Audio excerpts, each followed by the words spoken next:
فرعون ساری زندگی نافرمانی کرتا رہا, جب پہلا غوطہ کھایا ہے توبہ کی نا اس نے, اور کیسی پرفیکٹ توبہ کی, کہنے لگا آمنت انہ لا الہ الا الذی آمنت بہ بنو اسرائیل. یہ نہیں کہ میں اللہ پر ایمان لایا, کیونکہ اللہ کے مفہوم میں فرق ہو سکتا تھا, ہو سکتا ہے اپنے آپ کو اللہ کہہ رہا ہو, پوری تشریح شرح کے ساتھ حاشیے کے ساتھ کہہ رہا ہے کہ میں اس رب پہ ایمان لایا جو ایک غلام قوم کا رب ہے.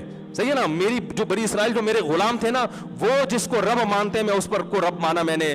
اللہ فرماتے ہیں آل آنا, اب ایمان لا رہے, وقت عصیت قبل, اس سے پہلے تو نے نافرمانی کی ہے, ایسا عبرت کا نشان بناؤں گا. فالیوم ننجیک ببدنک لتکون لمن خلفک آیا, تو مر جائے گا تیری باڈی سلامت رہے گی, آنے والے لوگ قیامت تک تیری باڈی کو دیکھ کر عبرت حاصل کرتے رہیں گے کہ یہ ہے جس نے زمین پر ایسی حکومت کی کہ اس کی حکومت کے کھوٹے زمین پہ گڑ گئے.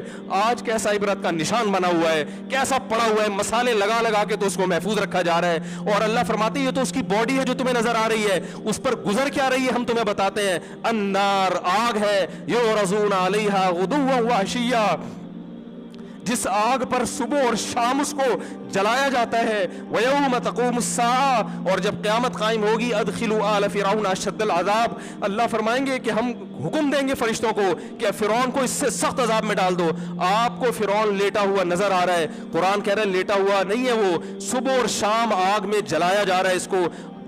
ہزاروں سال گزر گئے, صبح بھی آگ میں جلتا ہے, شام کو بھی آگ میں جلتا ہے. اور فرمایا ابھی قیامت آنے دو, جہنم میں ہمیشہ کے لیے داخل کروں گا جو اس سے بھی زیادہ سخت ہے. وَإِذْ يَتَحَاجُّونَ فِي النَّارِ, اور فرمایا جہنم میں جانے کے بعد کیا ہوگا, آپس میں ان کے مکالمے کو اللہ نے ذکر کیا ہے کہ جو فرعون کے ماتحت تھے وہ فرعون سے کہیں گے تیری اطاعت اور فرما برداری میں, تیری حکومت کی وجہ سے ہم نے موسیٰ کی بات نہیں مانی. اسے کمزور کہا, تو کہتا تھا موسیٰ کو بولنا نہیں آتا, موسیٰ کے پاس حکومت نہیں ہے, موسیٰ ہماری طرح پڑھا لکھا نہیں ہے, موسیٰ ہماری طرح براڈ مائنڈڈ نہیں ہے, ہم نے تیری دعوت کی وجہ سے موسیٰ کی بات کا انکار کیا, آج ہم آگ میں جل رہے ہیں. فَهَلْ أَنْتُمْ مُغْنُونَ عَنَّا نَصِيبًا مِّنَ النَّارِ, کیا ایک دن کے لیے تو ہم سے آگ کو دور کر سکتے ہو. تو وہ کہے گا کہ میں خود اس جہنم کی آگ میں جل رہا ہوں, میں تم سے آگ کو دور نہیں کر سکتا. اللہ فرماتے ہیں سب مل کے جہنم کے داروغ کے پاس جائیں گے. وقال الذین فی النار لخزنۃ جہنم ادعوا ربکم, کہ فرشتوں سے کہیں گے تم اللہ سے دعا کرو کہ کچھ عذاب میں تخفیف ہو جائے, کچھ مہلت مل جائے. تو فرشتے جواب میں کہیں گے کہ کیا تمہارے پاس ڈرانے والا نہیں آیا تھا, موسیٰ کلیم اللہ جس سے اللہ کوہ طور پہ ہم کلام ہوا کرتا تھا, اس نے تمہیں ڈرایا نہیں تھا کہ تم اللہ کی نافرمانی چھوڑ دو.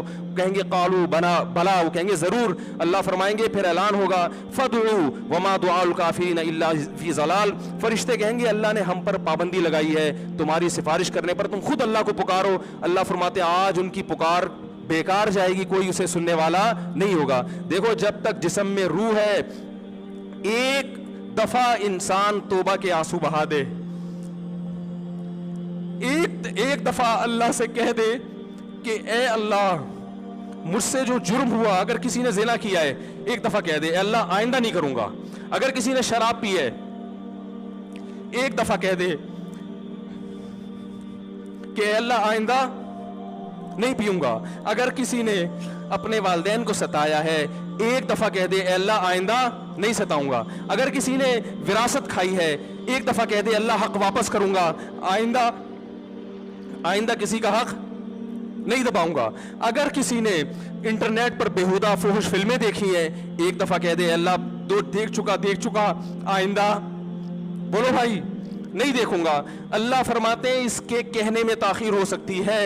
وَمَن يَعْمَلْ سُوءًا أَوْ يَظْلِمْ نَفْسَهُ ثُمَّ يَسْتَغْفِرِ اللَّهَ یجد اللہ غفور الرحیم, کہ ایسا ہی بڑا سے بڑا جرم کر لے, اس کے بعد جب اللہ سے توبہ کرے گا بشرطے کہ روح جسم کے اندر موجود ہو, اللہ فرماتے ہیں یجد اللہ غفور الرحیم, اللہ صرف گناہ کو معاف نہیں کرے گا بلکہ یہ اللہ کو غفور اور رحیم پائے گا. غفور بھی پائے گا, پانے کا مطلب ہے محسوس کرے گا کہ اللہ نے اس کے جرم کو معاف کر دیا ہے, اور رحیم بھی پائے گا کہ مزید رحمتیں بھی کر رہا ہے.